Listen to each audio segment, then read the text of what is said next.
Assalamualaikum warahmatullahi wabarakatuh. Saya Afiana Rianda akan menjelaskan jurnal mengenai talaah kritis akad pada tabungan emas di Pegadaian Syariah. Pertama yaitu mengenai latar belakang, adanya perkembangan ekonomi mengakibatkan produk-produk berbasis syariah di Indonesia kian marak. Salah satunya adalah Pegadaian Syariah. Dan pada akhir tahun 2015, Pegadaian Syariah meluncurkan produk bernama tabungan emas yang merupakan produk pengganti investasi logam mulia. Jadi tabungan emas ini merupakan layanan penjualan dan pembelian emas dengan menggunakan fasilitas titipan dengan harga yang terjangkau. Dan cara kerjanya adalah misal seorang nasabah ingin memiliki emas, mereka dapat memulainya dengan saldo senilai harga emas seberat 0,01 gram. Karena kemudahan tersebut dapat menggait banyak nasabah baru. Pada dasarnya, setiap transaksi harus terdapat akad termasuk dalam tabungan emas. Namun, nyatanya hukum akad dalam tabungan emas masih simpang siur. Maka dari itu, penulis akan melakukan penelitian telah kritis mengenai apakah akad pada tabungan emas di Badan Syariah telah sesuai dengan prinsip ekonomi syariah atau belum. Selanjutnya, yaitu ada kajian teori. Subbab yang pertama ada tabungan emas di Badan Syariah. Badan Syariah merupakan lembaga keuangan non-bank milik BUMN yang melayani masyarakat dalam hal pembiayaan dan gadai sesuai dengan syariah. Dan pada akhir tahun 2015, Pegadaian Syariah meluncurkan produk tabungan emas yang merupakan pelayanan pembiayaan yang menyediakan penitipan saldo emas untuk mempermudah masyarakat dalam berinvestasi emas. Nasabah dapat membuka akun baru dengan saldo senilai harga emas 0,01 gram dan untuk top up juga sama untuk saldo minimumnya yaitu senilai harga emas 0,01 gram. Untuk mendapatkan emas, nasabah harus mengajukan pencetakan dengan biaya tambahan. Dan untuk pilihan kepemilikan emasnya ada mulai dari 1 gram hingga 100 gram.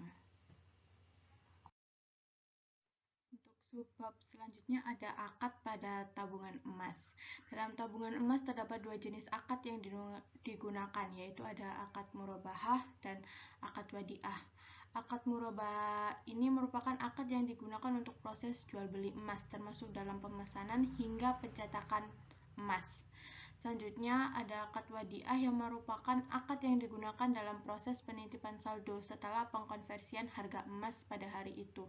Dan untuk jenis akad wadiah yang digunakan adalah wadiah yad al-amanah, yang artinya saldo emas akan dipasrahkan kepada pihak pegadaian dan pihak pegadaian tidak boleh memanfaatkan saldo tersebut. Jadi tabungan emas ini hanya memfasilitasi nasabah dengan menitipkan saldonya dan tidak ada bukti fisik emas, yang artinya mereka hanya mendapatkan buku rekening sebagai bukti transaksi. Dan sebenarnya transaksi dalam Islam mengharuskan adanya proses serah terima barang. Namun dalam tabungan emas ini hanya diberikan buku rekening sebagai bukti kepemilikan emas.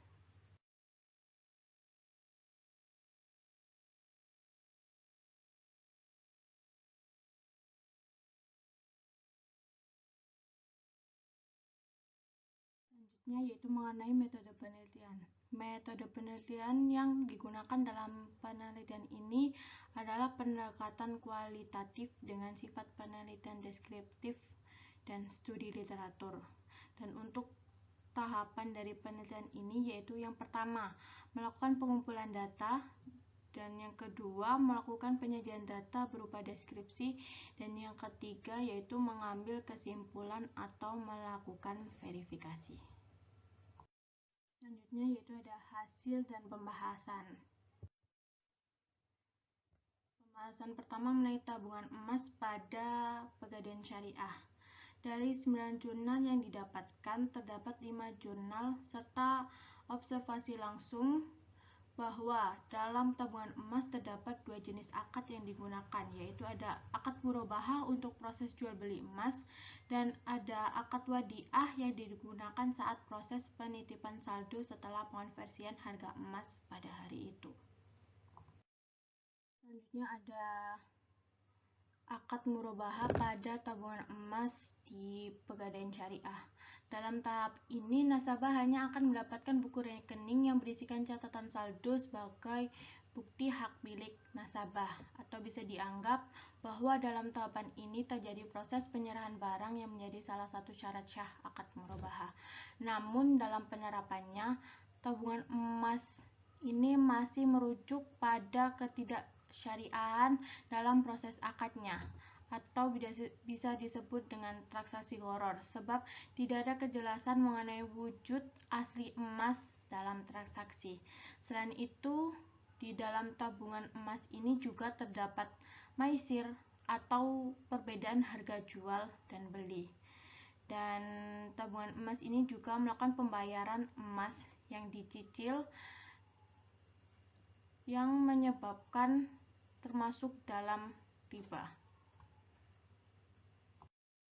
Ini ada pembahasan mengenai akad wadiah pada tabungan emas di badan syariah.